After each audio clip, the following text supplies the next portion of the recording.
Business activities were paralyzed as residents and motorists battled the effects of early Monday morning torrential rainfall in Lagos, causing significant traffic gridlock due to flash floods. In an next Monday, Lagos Commissioner for Environment and Water Resources, Tokunbo Wahab, said the state has witnessed heavy rainfall in the past 12 hours, with forecasts from the Nigerian Meteorological Agency, NIMET, predicting continued downpour. Wahab urged residents to remain calm and take precautions while noting that Lagos, as a coastal city, is prone to tidal lockup, a condition where rising lagoon levels slow the flow of storm water, leading to flooding. Staying in Lagos, residents of Agungi in the Lekki axis of Lagos were left stranded on Monday morning following hours of torrential rainfall that started overnight. The downpour led to severe flooding, with water levels rising alarmingly, leaving roads impassable and daily activities disrupted. NewsCentral's lead correspondent Bernard Akede has the details. This is the aftermath of hours of unrelenting rainfall from Sunday night into the early hours of Monday. The result, streets in Agungi submerged under flood waters, some reaching knee level, others climbing as high as the bonnet of vehicles, daring to move through. Daily life ground to a halt. Residents, frustrated and stranded, say the flooding has once again exposed the deep infrastructural challenges in the area. I was supposed to have a meeting for 11 this morning. I couldn't make it to the office because I could not leave my house. I had to start making videos for my boss, for him to see, and I'm not even sure he understands, but I hope he understands. It's very terrible. It would be crazy to see anything to buy. Right now, I can't take this water, I have to buy something else to eat because most of the shops will not even open. Most of the shops will not even have some product because of this flood. When I ask them, they say they cannot even go to Agungi. They cannot even see bike or even Marwa to go anywhere. Agungi is one of the many flood-prone communities in the Lekki corridor. Over the years, repeated flooding has forced some residents to abandon their homes. Commercial vehicles now avoid the route, while several small businesses have shut down due to poor access and low customer turnout. Since I've been in this Agungi since 2017, this is what we usually see every time, every day. We are hoping for them to do more better, to work on this road, even to Kota. You can see Osakpa. Osakpa now is actually nice because I've already been Kota. Residents are now calling on the Lagos State government to move beyond temporary palliatives and provide a lasting solution to the flood crisis. This is affecting everybody. You would think it's just probably people that probably are not mobile, but even the people that are mobile, it's been affected because you don't want to drive your car in this type of water. It's not reasonable. I beg, may they try help us do this road for us, I beg. Because with the suffer, people they fall inside water, the people car, water they spoiler. I beg, may they try help us do this road for us, I beg. I don't think they come to places like this. I'm not sure, because if they do, they will see how bad it is, how it will affect their cars, their convoy and whatever, and they'll do something about it. They need to come into the streets to see how we're being affected. Life is happening here. Year in, year out, residents of Agungi face this every rainy season. Their cries have gone out to the government, and they're still going out to the government, asking for a permanent solution to this flooding, such that their lives can return to normal. In Lagos for News Central, Bernard Akede. Also, severe flooding struck parts of Niger State, destroying farmlands in Kafin Koro, Paikoro local government area and submerging at least 18 communities in the Lapai local government area. In response, the state government has warned residents in flood-prone zones to relocate to higher ground without delay.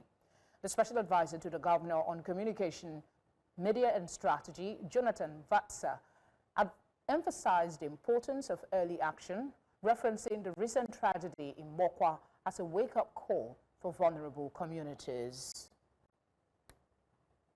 Dr. Fine Face Dumnamene is an environmentalist, and he joins me now to discuss this perennial situation we have in Nigeria with flooding. Thank you very much, Doc, for being here. Warnings have been given, but we still see streets are being submerged, water rising up to their waist. How much of an impact do you think this warning has had in mitigating the effects of the rains that is still coming?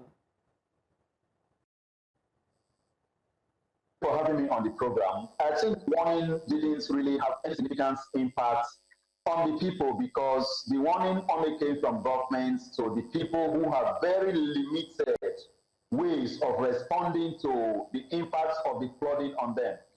The government is not taking the areas of natural disaster, climatic situations that lead to flooding like this very seriously in Nigeria. Each time that the Nigerian Meteorological Agency predicts the possibility of flooding and flash floods across the country, government gives it very little attention. It is only the media that gives even more attention to the issue of flash floods across the country compared to what the government is supposed to do, that is in possession of the resources of the people. As a result of that, the impact of these flash floods on the people is very massive. Many people are unable to leave their houses to work in areas where you have these flash floods. Many businesses are unable to open. The roads are unpassable. And the effects of this flood that also leads oftentimes to the collapse of buildings and, of course, falling of trees also impacts on the people. Many CEOs will not understand, many bosses will not understand that people are unable to even leave their houses. But I think that the government needs to do more in the area of being able to sensitize the people, address issues leading to these flash floods. A lot of cities across Nigeria, we are not developed from scratch. In Port Harcourt, we experienced this massively for the past 35 hours, where we have had massive rainfall up till now. A lot of people could not leave their houses. And as a result of this, businesses are suffering. So I think government needs to do more because the city of Port Harcourt, like some other cities in Nigeria, we are not planned from the scratch. Urbanization is leading to some of the blockage of drainages, like buildings and poor sanitation. In Rivers State, where we have emergency rules since March, very little attention is being given to the issue of preparing the people for this emergency and natural disaster. Okay. What specific action? Obviously, the situation seems to be reoccurring, and little action that has impact, actual impact, is yet to be seen. As an environmentalist, what specific action? Let's stick with Lagos for a bit and ask, what specific actions do you think that, beyond the warnings, that the government can take to help mitigate the challenges that come with this season for citizens? This is a model in Nigeria, and as a model state that others look up to for leadership, I think Lagos should do more to sensitize the people.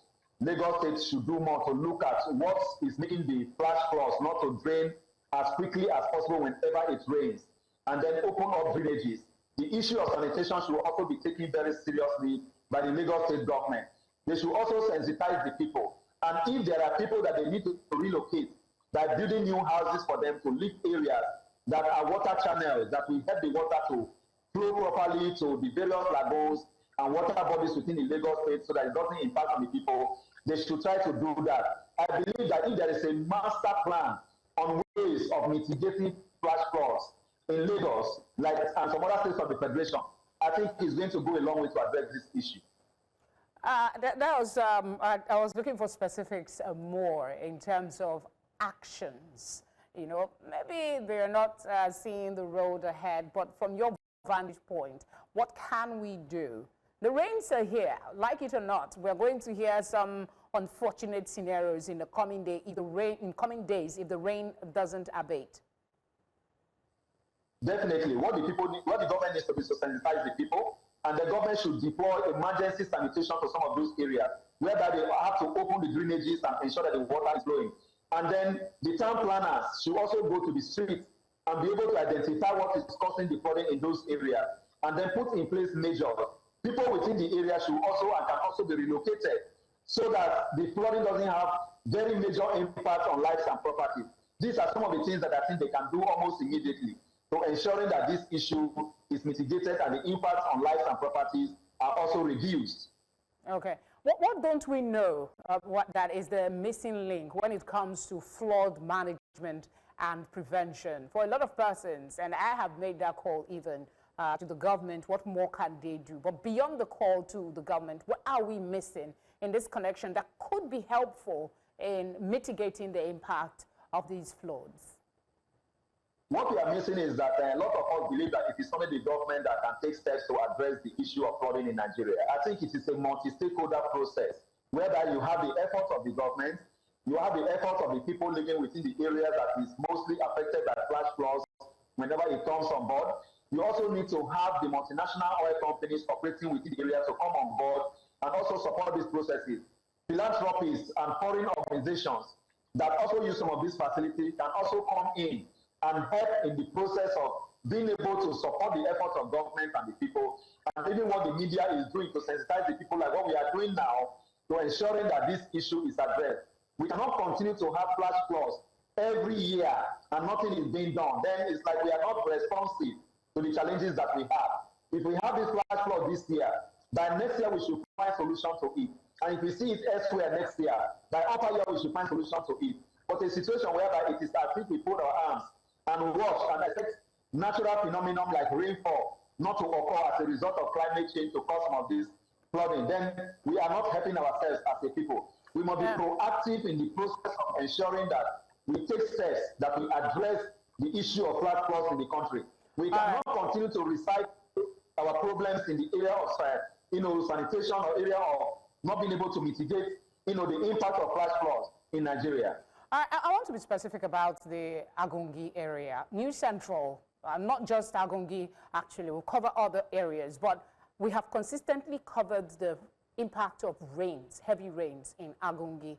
What do you think is missing in that axis? Is it poor planning? Is it blockage of drainage? What exactly is the issue with that terrain? I think what is happening there is that there is poor planning, blockage of drainage is there, government's lack of political will to address the issue is there, the poor management of the situation in the area by the urban planning ministry is also leading to the issue that we have in that area. I also think that residents within the area are not also doing enough, because whenever it rains like this and they suffer this kind of flooding, a lot of them should come out in the flood and even protest in that flood. And then they are filmed and video and sent to the government. By the time some of these steps are taken, I believe that government will wake up to its responsibility of ensuring that lives and properties are protected. Also from the angle of ensuring that flooding does not impact the people negatively and grumble businesses. So I think government is not doing enough. The people within the area should also take their destiny into their hands by taking some steps, calling attention to the situation they are passing through. Dr. Fineface Dumnemena, thank you very much for speaking with us. We're hopeful that we don't just talk, that the government listens. Thank you again for your time. The West African Examination Council has officially released the results of the May-June 2025 West African Senior School Certificate Examination. The announcement was made during a media briefing at WAEC National Headquarters in Lagos. Now, according to the head of National Office, Dr. Amos Damgot, the May-June 2025 West African Senior School Examination saw a 33.8% decrease in candidates' performance this year, reiterating no significant changes in overall student performance compared to previous years. In spite of challenges faced by WAEC, such as logistics, anti-cheating measures, among others, the council is gearing up to introducing more.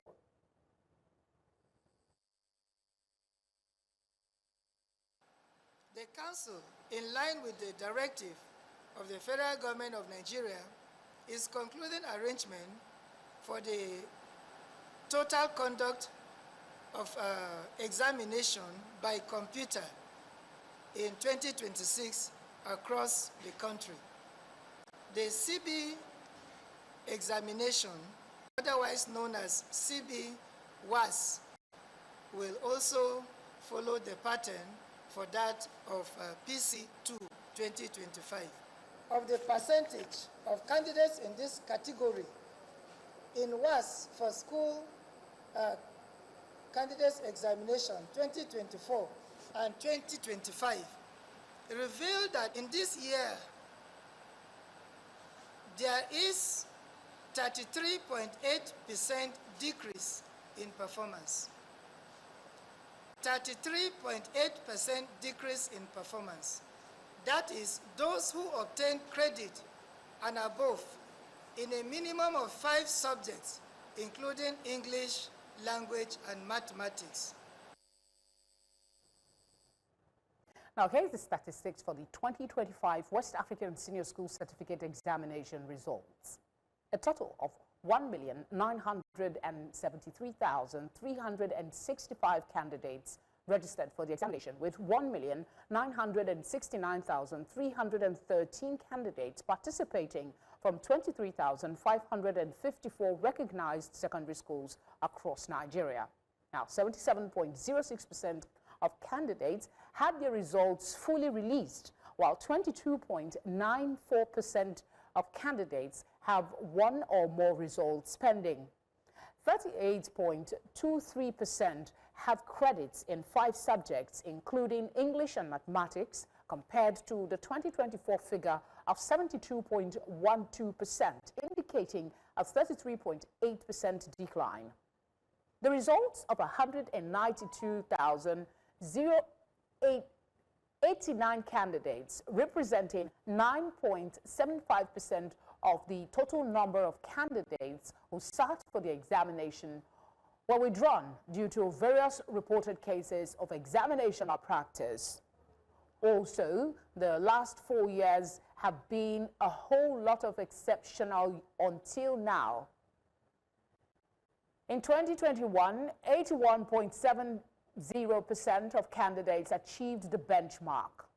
In 2022, 76.36% of candidates achieved the benchmark, showing a 5.34% decline from 2021. 2023, we had 79.81% achieving the benchmark, indicating a 3.45% increase from 2022. In 2024, 72.12% of candidates achieved the benchmark, marking a 7.69% decline from 2023. And now in 2025, 38.32% of candidates achieved the benchmark, representing a significant 33.8% decline from 2024, a notable drop in performance. Education consultant, Professor Yomi Fawemi, joins me now for this discussion. Thank you very much for being here. 33.8% decrease in performance is not good enough. I actually took time to look at the figures that the producer shared with us. What do you attribute this decline to? Okay, thanks for having me again. Another conversation about education. We have a drop from 72% last year to 38% this year. So we're talking about over 33% drop. And your question is, what do we attribute? I don't think there's one single factor we could attribute, but I think it's an issue for concern. If 33%, if you have a 33% drop in the 1 year performance, and if you also check the history of the performance, in this case, we're dealing with those that have 5 credits, including English and math. If you actually check the trend in the last 10 years, this is the worst result in the last 10 years. If you remember the last conversation, one of the conversations we had when the first JAMB result was also brought out, I also shared data to show that the JAMB result for this year was the worst in about 4, 5, 6 years. So we have had a significant situation where we have had worse performances compared to previous years. And you will expect that those kind of conversations or those kind of data should make us start to look critically at why we are getting the results we have. In the case of JAMB, it was clear that the reason was because JAMB itself came up and agreed it had some errors. Because when JAMB corrected the errors and people had to write the exams again, they did better than the previous one. But do we say it's the same thing that happened in WAEC? I don't know yet as of now. Do I think it's an emergency that somebody needs to answer a question for? It's important to do that. But it's also important to mention the fact that there is information that showed that JAMB, the WAEC made some changes this year. They made changes in what they call the core subject, math, English, biology, and a couple of subjects in terms of the objective questions. And the real deviation that made the drop happen was not in the practical examination, it wasn't in the theory examination, it was in the objective type question exam. That's where the difference came. That is what now explains why almost 1 million candidates failed to get credit in English and maths. So JAM made some changes, and part of the question we need to start to ask at this point is that, were those changes communicated to students in good time? Were the students aware? Did the change go through an effective change management process? Were students prepared? Because if you check it, for subjects like biology, physics, agricultural science, there is objective, there is theory, and there is practical. The results from practical is consistent with the previous years. The results from theory is consistent with the previous years. The only one that fell significantly short is objective, and that is why WAEC make changes. So the question we ask is that, do those changes reveal something deeper than we have? JAM quickly came up and said, well, it's because students cannot cheat. And you know, one of the very unfortunate things about all that has happened with all these examination results this year is the first thing is the students were not allowed to cheat. I think it's a very, very unfortunate way to respond to issues that once you have don't you think we should, I'm sorry to interject, but it's important I raise this. Don't you think coming from the experience with JAM, and now that we have a scenario where even WAEC acknowledged there was poor organization on the day they wrote the English paper, for instance, are we not making students pay for the inefficiencies of the examination body? And shouldn't there be, from that experience of JAM, checks and balances to ensure that these failings are not just the students, that the WAEC will have their own responsibility as well? Great question, as always. But the question to ask you is that when the results of JAM first came out, the Minister of Education came out to say that was the best exam. That was the same exam that a couple of days back, the registrar of JAM came out to cry on national TV and admitted they made error. The Minister for Education said it was the best exam. I mean, so the exam that we had to rewrite, the exam that a student committed suicide on, was what the Minister for Education said was the best exam. So when the registrar of JAM came and apologized and all of that, what was the consequence? There was no consequence. And that was why it was, I wasn't surprised when we had the glitch with the English exam where people were writing the exams with lamp at 6 p.m. There are about 2 or 3 court cases where people have argued, gone to court to say that was a violation of the rights of those students. And today, the data shows people fail that subject significantly more than before. But the question is, again, is that you're going to hear the Minister for Education get invited or the head of WAEC get invited to come and talk about it. And they're going to just lay the blame that, oh, what happened is that we did not allow students to cheat. That's why we have this result. So question is, how does that become your conclusion over this? I am not saying whether students cheated or not, but that cannot be your sole conclusion for a multifaceted problem. Could there be problems with language? Could there be problems with the question? Could there be problems? We already know there were logistics problems. Over 1 million, I'm trying to remember the exact figure, over 1.5, over 1, the difference between those that have 5 credits and those that have 5 credits in English and math was almost 1 million. So that means over 1 million people did not pass either English or mathematics. And you had a significant logistic problem on English. We know that for a fact. The WAEC person came out to tell us what happened and all of that. So if there was a logistics problem that made people write exams till 11 p.m. and they now failed, and you now claim is that you didn't allow them to cheat. They wrote the exams. We saw it on TV. They wrote the exam with lamps, with torchlights, with candles. So how can you say it is because you didn't allow them to cheat? Yeah, Prof, as much as we're holding the regulatory bodies accountable and the government, what have we failed to do either as parents or guardians that has led to this continued decline in examination outcome? And what do you think can be done on that end to improve things? Again, thanks. Great question. I mean, we just need to double up our work, either as parents or as teachers, as school owners, as mentors and friends of these young people, to get them to do more. It's important for us to ensure that they are learning and they're able to write the exam. I'm not one of the side people that will quickly say the the problem, because everybody, I mean, the number of people that came and said it's because they are playing too much. I mean, and you know, this is an unfortunate thing we do to young people. We always look for a reason to blame them. A couple of days back, Assistant Oshola, one of the players of the Super Falcons, said one of the managers of the NFF, one of the female managers, came to them and said, "Oh, you got to take it more serious that because people are complaining you spend too much time on TikTok, it could affect your performance." They won the trophy despite being on TikTok. Adults need to stop blaming children for everything. The reason why we are adults is that we have responsibilities to help these people to succeed.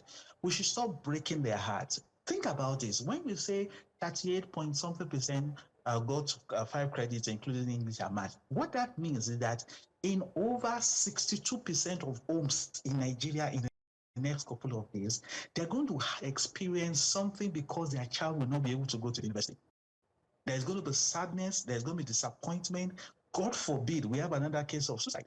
Because hopefully we don't have that. I think at the heart of your submission is stopping the blame game from parents and them taking better responsibilities when it comes to the education of the younger one. But quickly, before we go, at a time when the world is talking STEM and even AI-assisted education, do you think we're leveraging technology as much as we should to boost education and academic outcome for students here in Nigeria? Also, what are your fears about that? Because we had the experience from mechanical failure that got students to suffer unnecessarily.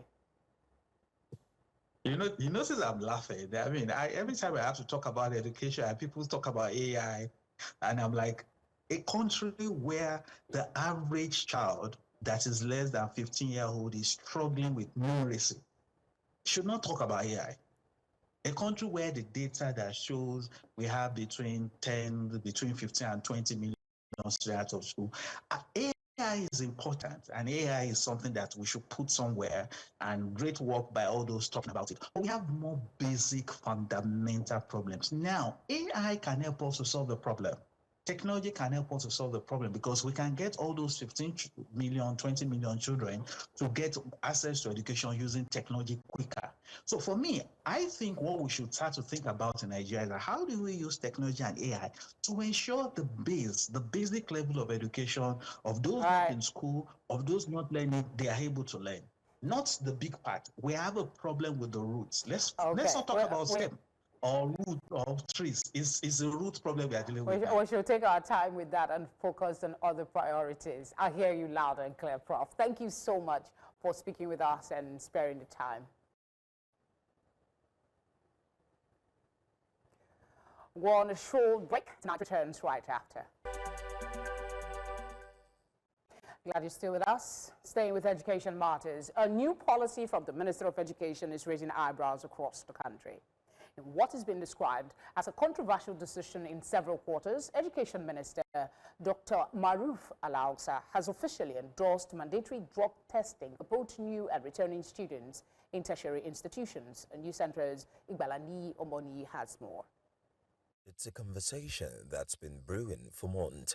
Now, the Education Minister says it's no longer just talk. Drug testing in universities and colleges is here to stay. But the announcement is sparking debate. It's always best to carry out a campaign against drug abuse than to go after those who are abusing the drugs. So it will be a welcome development, but government needs to put everything in place to ensure that this campaign is not abused by the campaigners. Supporters of the policy argue it could help tackle the growing issue of drug abuse on campus and possibly reduce substance-related crimes. Critics, however, are asking tough questions. What exactly will this policy achieve?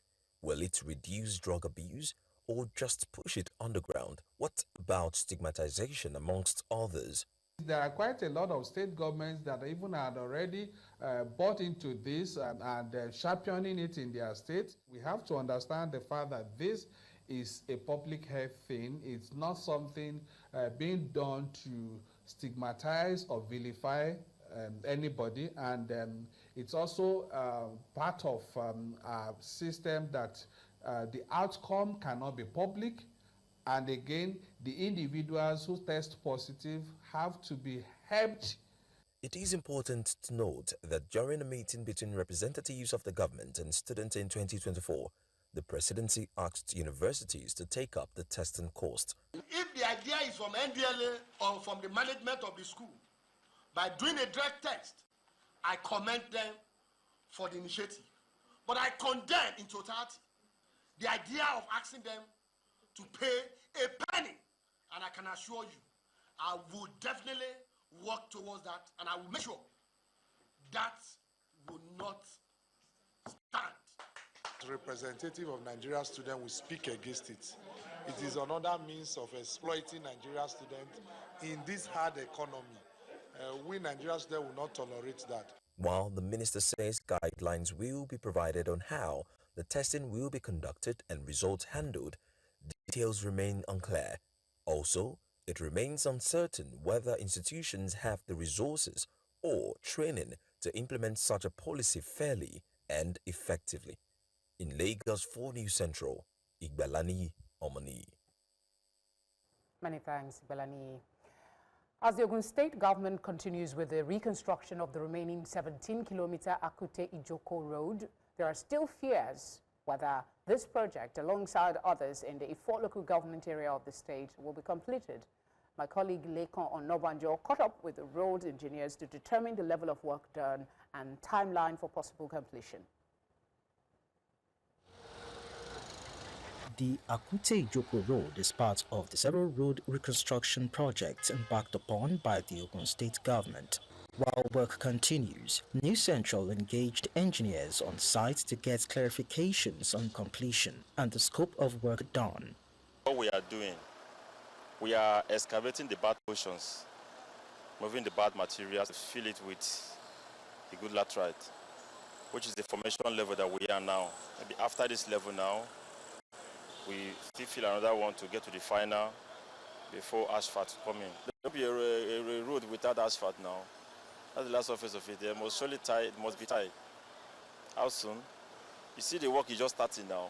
So we'll get to that level of asphalt. But while it is the work is progressing very serious. One can understand the fear though, most especially as unlike the Denro Ishashi, Akute Aladuli and Ajumo Alaguli roads, the other side of the road linking the popular Aladuli bridge remain unattended too. What we hear is that our government commissioned the two sides. I know that if government commissioned the two sides, they will do the two sides. Even if this one gone, even if one vehicle have a breakdown on the road, so to manage the only just one lane, there is serious traffic from here to Sabo. So I think if government can help us to do the second way, in fact, he will be happy. Since more than 10 years now, this road is like this. There is no business going here. They do one lane and leave the other lane. We need to tell the government to come and have something to do on this road. It's delaying business here. There's no business here moving at all. There's nothing moving here because you cannot see this type of road and enter here. You will spoil your vehicle. If the idea is to address the potholes, floods, provide relief and better road networks, residents say the projects must be of top quality and be completed in record time. In Ogun State, for News Central, Lekon Onobanjo. Outside Nigeria, a white South African farm worker accused of killing 2 black women as he was forced to feed their bodies to pigs. Injuring is one of the 3 men facing murder charges after 45-year-old Maria Margato and Lucien Ndlovu, who was 34, were killed while allegedly looking for food on a farm near Polokwane in South Africa's northern Limpopo province last year. Their bodies were then alleged to have been given to pigs in an apparent attempt to dispose of the evidence. Mr. Duet, who is 20, turned state witness when the trial started on Monday and says a farm owner, Zachariah Johannes Olivier, shot and killed the 2 women. One of our lead stories tonight, the trial has begun in Moscow for 19 suspects accused of involvement in one of the deadliest attacks on Russian soil in recent years. The defendants include 4 Tajik nationals suspected of carrying out the March 2024 attack on Crocus City Hall, a concert venue on the outskirts of Moscow. The assailants stormed the hall before a concert by the Russian rock band Piknik, opening fire on the crowd and setting the building on fire. The attack killed 149 people and injured hundreds more, with many victims succumbing to smoke inhalation. The Islamic State group claimed responsibility for the attack, which was widely condemned as a terrorist atrocity. Lekon has tonight's business update. Hello, Lekon. Hello, Felicity. Well, we understand that despite the fact that the Nigerian government is trying to promote local distribution of oil, we've noticed that fuel import has increased. We'll tell you more in a bit.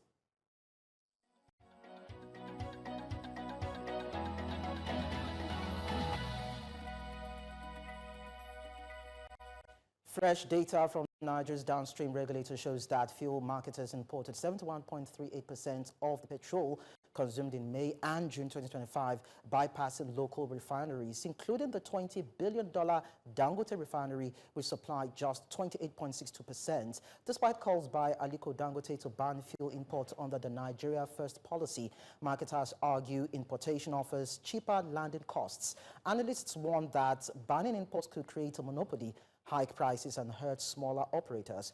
Fuel imports cost Nigeria 2.1 trillion naira in 2 months, further pressuring foreign reserves. The downstream sector now braces for major policy shifts expected from mid-August.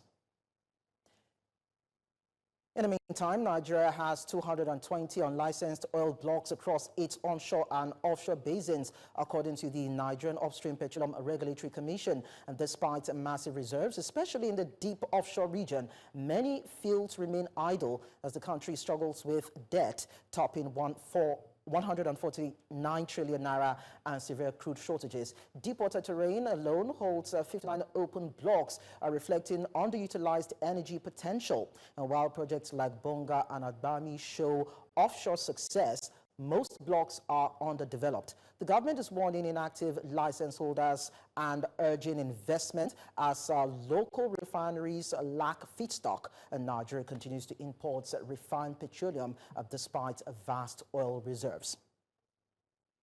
And looking at the equities markets, the Nigerian Exchange All-Share Index closed at 144,071.78 points, reflecting a 1.99% gain, with market capitalization reaching 91.14 trillion naira.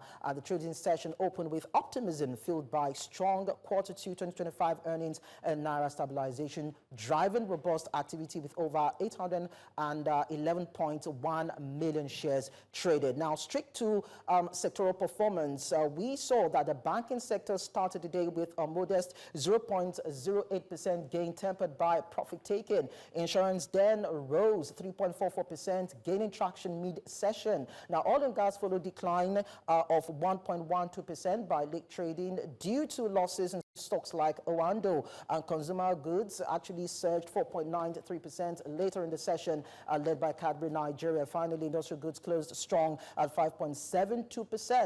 Driven by BUA Cement's rally. That's it on business for tonight. I am Lekon Onabanjo.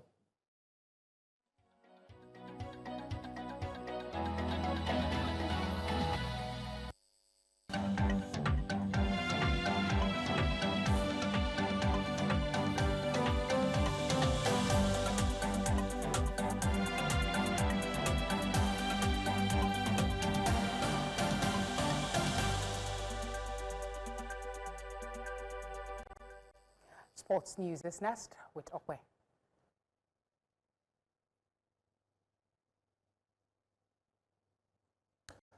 Nigeria's women's basketball team, the Tigers, have been honored by the federal government of Nigeria for their exploits at the just concluded 2025 Women's Afro-Basket. At a reception hosted by the Vice President, Kasim Shettima, each player received $100,000, while the technical team led by Coach Rena Wakama got $50,000 each. All members of the team also got a brand new apartment. The Tigers won a record-breaking 5th consecutive African title, defeating Mali 78-64 in the final in Abidjan, thereby extending their unbeaten run in the tournament to 29 games. The win was their 7th overall title. ON National Honors for Team.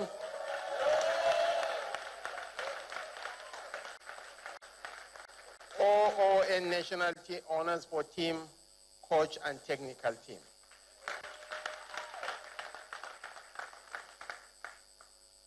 $100,000 for each player.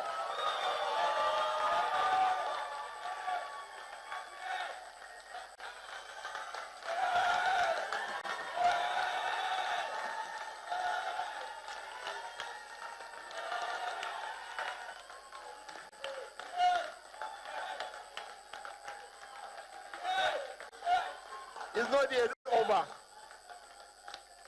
There are other goodies coming. $50,000 for coach. The chief executive officer of Italian Serie A side Atalanta, Antonio Pecasi, has stated that Nigerian forward Ademola Lookman will only be allowed to leave this club at the summer, but only to a super top club that is not in Italy. Speaking via a post shared by football journalist Fabrizio Romano on Monday, Pecasi explained that prior agreement was made with Lookman, allowing him to move in 2025 under specific conditions. Lookman joined Atalanta from RB Leipzig in 2022 and has scored 52 goals in 117 appearances for the Italian side. On Sunday, the reigning African Footballer of the Year took to social media to issue a strong-worded statement confirming that he has formally submitted a transfer request following what he described as many months of broken promises and poor treatment. The 27-year-old played a pivotal role in Atalanta's historic UEFA Europa League triumph in the 2023-24 season, scoring a hat-trick in the final against Bayer Leverkusen. Justice for Players, a Dutch soccer players foundation, on Monday said it is preparing a multi-billion-euro white case against FIFA and 5 other national associations seeking compensation over alleged loss of income due to restrictive transfer rules. The foundation FIFA's rules affected approximately 100,000 players, male and female, in European member states and the United Kingdom since 2002. The foundation added that the case was launched following a ruling on French player Lassana Diarra, who FIFA fined 10 million euros for leaving Lokomotiv Moscow 1 year into a 4-year deal after a conflict with the club. In October 2024, the Court of Justice of the European Union said some of FIFA's rules on player transfers went against European Union laws and free movement principles. And that's all on sports tonight. I am Okwe Oluwadivari.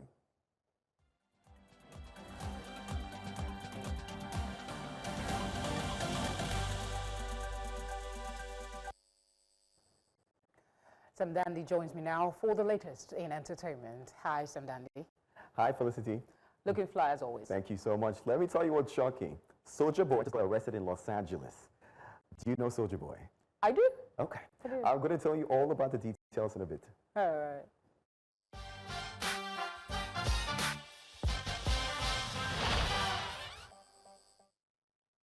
Before we get to Soulja Boy, Ghanaian-American singer Marley has hit a major career milestone as her viral anthem, Shake It to the Max, is now officially certified gold in France. Now, according to the National Syndicate of Phonographic Publishing, SNEP, the track surpassed 15 million streams, the equivalent threshold for gold certification in the country.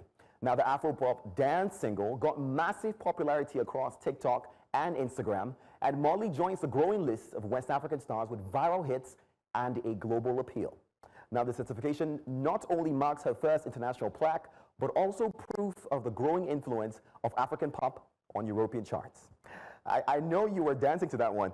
Shake it to the max.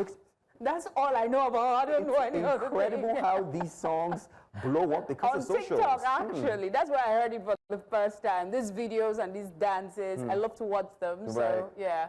I guess honestly, congratulations to her. Congrats to her. This is just proof that you might just want to put everything on socials if you want to blow. Let's move from that one. Rapper Soulja Boy has been arrested in Los Angeles on a weapons-related charge. The Los Angeles police allegedly found a firearm in his possession during a routine traffic stop. According to law enforcement sources, the incident occurred on August the 1st when officers pulled over the rapper and discovered the gun during a search of his vehicle. Now, he was taken into custody and is currently facing charges related to illegal firearm possession. Now, this isn't the first time Soulja Boy has faced legal trouble. He has had multiple run-ins with the law over the years, including previous probation violations and weapons-related offenses. While his legal team has not yet made a public statement, we're watching closely as the case develops. I don't know, anytime I see this about musicians or people that people look up to, I'm just like, this is not a good example. You have to live your life well first before you worry about who you're impacting or not. And if the basics are not there, you can't expect to get it, no matter the amount of money you have. Well, I'm curious though, is he still making music? That's a good question. Because I haven't heard anything new in a while. Well, those are the biggest stories in entertainment. I am Sam Dandy.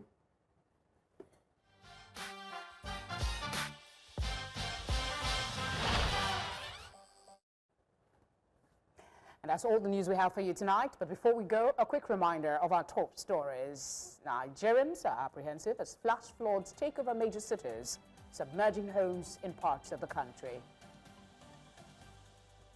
Stakeholders express worry over decline in student performance as West Africa Examination Council releases 2025 SSCE results. We also told you that trial has begun for terror suspect in Moscow concert hall attack, which left 149 people dead in 2024. As always, we would love your feedback. Please send us your eyewitness report to the number on your screen. You can follow us on all socials to do that, as well as catch up on news at News Central TV. We're live on DSTV channel 422, Go TV channel 23, Star Times channel 274, Avo TV, and on YouTube. As always, thank you very much for your kind company. Have a good night.